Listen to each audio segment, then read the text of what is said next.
La suite du grand journal de Radio J à écouter notamment sur notre application Radio J téléchargeable gratuitement. Place maintenant au grand entretien de cette édition. Professeur Cyril Cohen, bonjour à vous.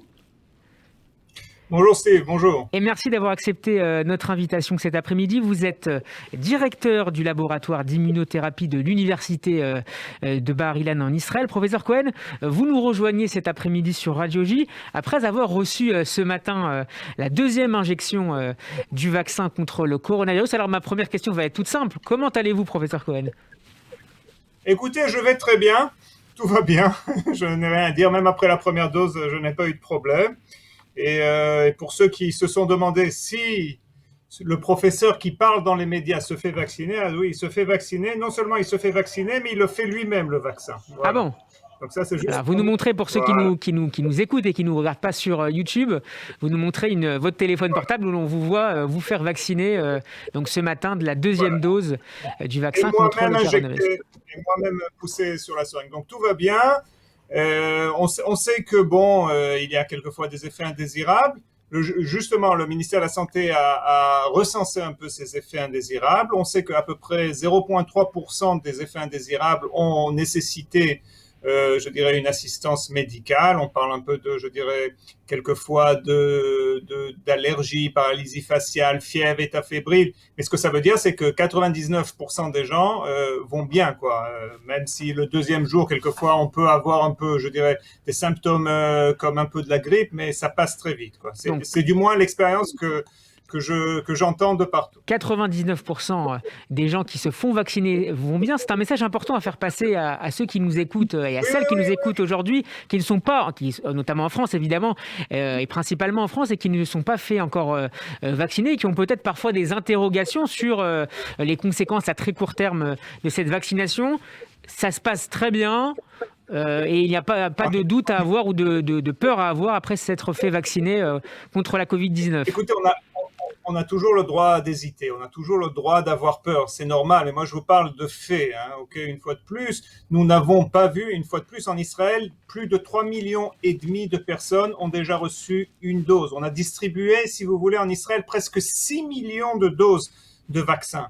Donc, en regardant ces chiffres, il y a toujours, vous savez, 1 sur 1 million de quelque chose.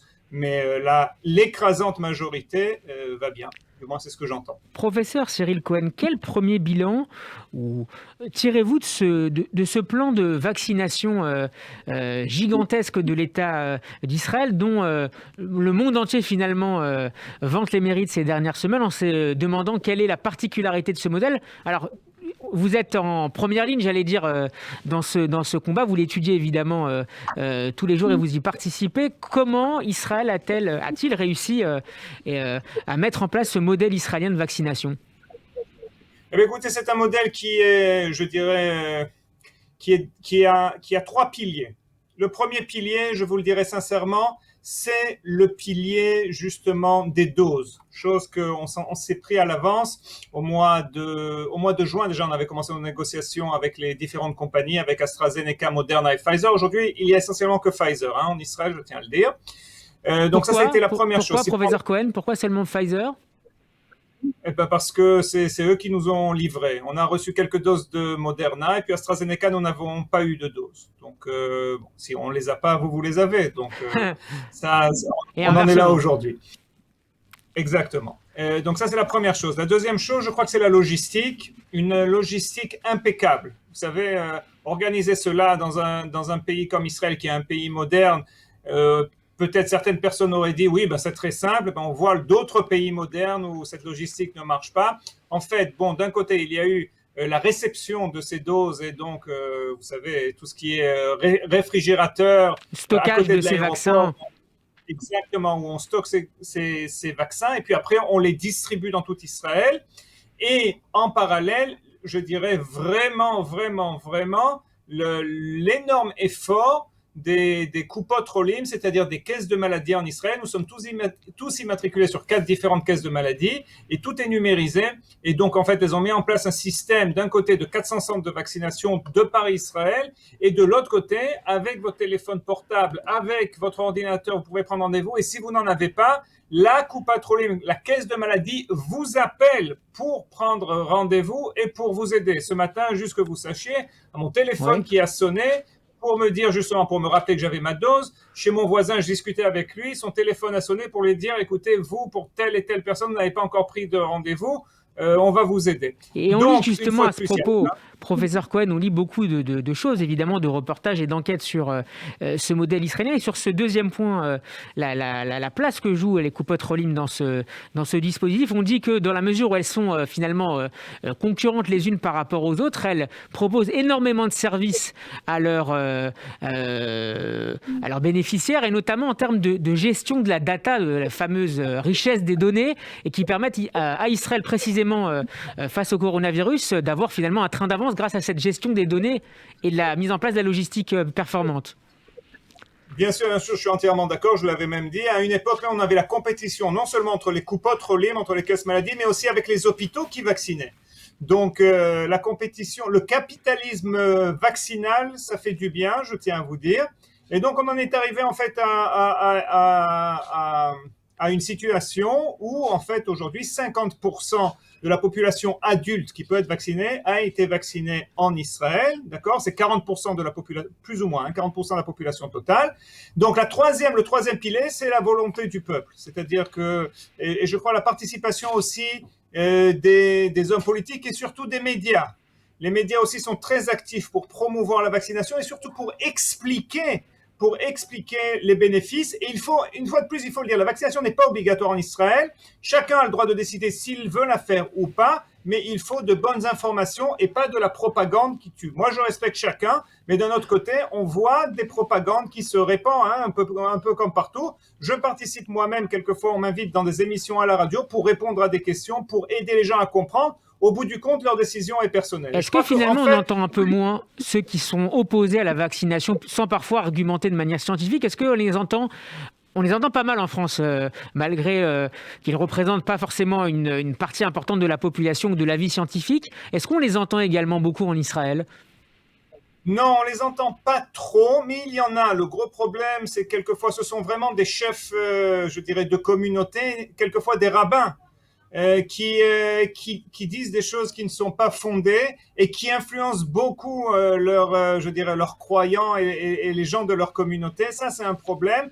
Il faut aussi, je vous le dis sincèrement, j'ai été contacté par une radio du milieu ultra-orthodoxe qui m'a demandé, écoute, s'il vous plaît, aidez-nous, ce soir on fait un spécial live avec vous pour que vous puissiez répondre à ces questions parce qu'on entend tellement de choses, les gens ne savent plus qui croire. Donc il y a aussi un effort à ce niveau-là, c'est important, mais en gros je dirais que la propagande anti-vaccin, c'est pas une propagande que vous rencontrez dans les médias classiques, la télé, la radio, comme je l'ai vu un peu en France. J'étais quelquefois exposé un peu à ce que vous voyez en France, c'est différent ici en Israël. Professeur Cyril Cohen, vous avez mis en avant tout à l'heure le troisième pilier de ce modèle israélien, la communication à la fois des autorités, mais aussi des médias traditionnels en faveur de la vaccination, en tout cas de l'explication de tout ce dispositif. On a entendu ces derniers jours justement en Israël le message de responsables d'hôpitaux israéliens pour mobiliser la population qui serait peut-être un peu réfractaire ou en tout cas qui ne serait pas forcément déjà fait vacciner contre le coronavirus. Quels sont les groupes sociaux qui sont encore un peu, un peu résistants, qui freinent un peu des deux fers pour aller se faire vacciner? On a compris qu'il y avait une partie du monde orthodoxe pour l'instant. Est-ce que c'est le seul? Est-ce que, par ailleurs, est-ce qu'il y a des disparités qui sont visibles au sein du monde orthodoxe sur cette question-là? Eh bien, c'est un peu le paradoxe, ou peut-être pas le paradoxe. En fait, ce qui arrive aujourd'hui, vous savez, selon les chiffres que l'on a, c'est que les communautés, une partie de la communauté ultra-orthodoxe et une partie de la communauté arabe en Israël est assez réfractaire ou très hésitante par rapport au vaccin. Et c'est aussi la population, malheureusement, qui est le plus touchée aujourd'hui par la Covid-19. Notamment en raison de la densité de la population orthodoxe qui vit, il faut le rappeler, toujours parfois dans des espaces beaucoup plus réduits pour des familles nombreuses, et forcément ça circule beaucoup plus en termes de virus, bien sûr. Oui, il y a évidemment la densité, il y a aussi certains, je vous dirais sincèrement, certains qui nient les gestes barrières. c'est encore une minorité, une fois de plus, une minorité, mais ça a son effet dans les communautés ultra-orthodoxes, sans stigmatiser, hein. Je parle juste de faits, mais là, on vient d'avoir des résultats. En fait, si on regarde le nombre de décès, on voit que un décès sur 340 fait partie de la population générale, un décès sur à peu près 150, c'est dans les communautés arabes, et un décès sur 100, c'est-à-dire 1% de la population ultra-orthodoxe, malheureusement, a péri de la Covid-19. Donc, ça, malheureusement, nous perdons des vies et il faut sensibiliser le public. Merci beaucoup, professeur Cyril Cohen, d'avoir été mon invité cet après-midi dans le Grand Journal de Radio J. Je rappelle que vous êtes directeur du laboratoire d'immunothérapie de l'université de Bar-Ilan. Votre interview est à retrouver sur notre site radioj.fr et en vidéo sur notre page YouTube. À très bientôt et bon après-midi à vous. À bientôt, à vous aussi. Au revoir.